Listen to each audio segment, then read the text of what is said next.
So, let's now talk about why is it convenient na siya ngayon ang nasisilip. So, Hart is easily scapegoated in this scenario when we're talking about corruption in politics. Kasi she is a convenient way to shift attention from what is really happening. Now, this is where it gets weird in this video because we are now entering politics, which is essentially not supposed to be my content. However, damay-damay tayo dito sa issue na to because we're talking about a fashion influencer.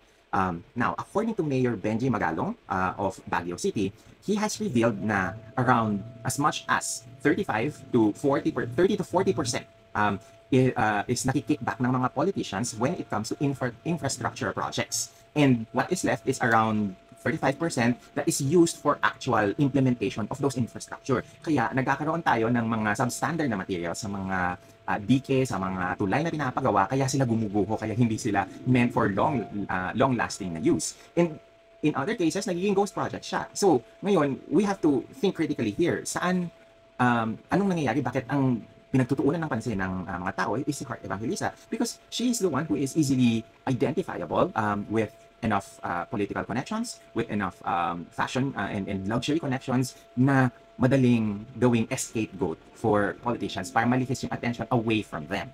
Okay?